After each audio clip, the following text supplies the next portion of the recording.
মৰিগাঁও জিলাৰ বাৰপূজীয়াত অসমীয়া আলোচনী সাহিত্য শতৰূপাৰ শুভ উন্মোচন।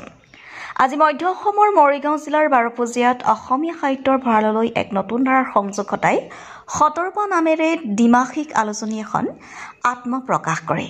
ডাক্তৰ প্ৰদীপ কুমাৰ ডেকাৰ সম্পাদনাত প্ৰকাশিত আলোচনীখনি আজি 6 এপ্ৰিল আবেলি 3 বজাত মৰিগাঁও জিলাৰ আয়ুক্ত মাননীয় দেৱাশিষ শৰ্মাই শুভ উন্মোচন কৰি ধ্ৰুপদী ভাষাৰ মৰ্যাদা লাভ কৰা অসমীয়া আলোচনীখনি প্ৰকাশত জিলাখনৰ বাবে গৌৰৱৰ বিষয় বুলি উল্লেখ কৰে।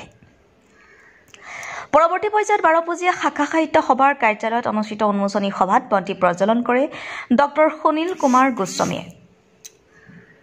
শতৰূপা আলোচনীৰ দিনপঞ্জী উন্মোচন কৰে বিশিষ্ট সমাজসেৱক শতৰূপা আলোচনীৰ পৃষ্ঠপোষক ধৰণীধৰ বুঢ়াগোহাঁই।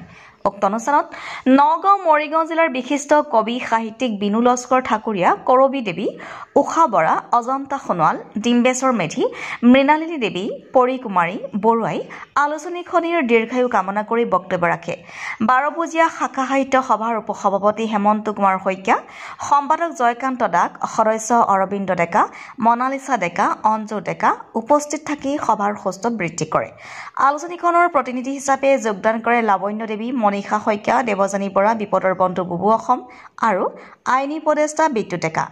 সভাৰ মাজতে কণ্ঠশিল্পী সাগৰিকা ডেকাই শতৰূপা শীৰ্ষক এটি গীত পৰিৱেশন কৰি সকলোকে অভিভূত কৰে।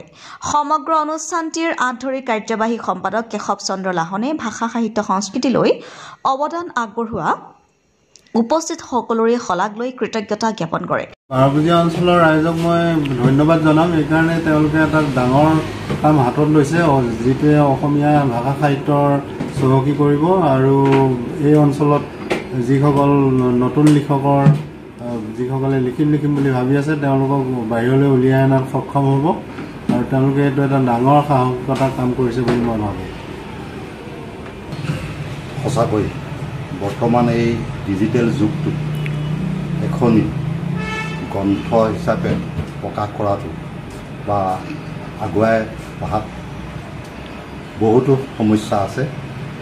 তাৰ মাজতো আমাৰ যিসকল সুপ্ত প্ৰতিভা গাঁৱে ভূঞে লুকাই আছে সেইবোৰক উলিয়াই অনা আমাৰ এটা লক্ষ্য আৰু উদ্দেশ্য আছিল আৰু আমি এই শতৰূপাৰ পৰিয়ালে সেইসকলক আমি উলিয়াই আনি অসমীয়া ভাষা সাহিত্য সংস্কৃতি চৰ্চা কৰাৰ এক মঞ্চ হিচাপে আমি উপস্থাপন কৰাৰ প্ৰয়াস কৰিছোঁ।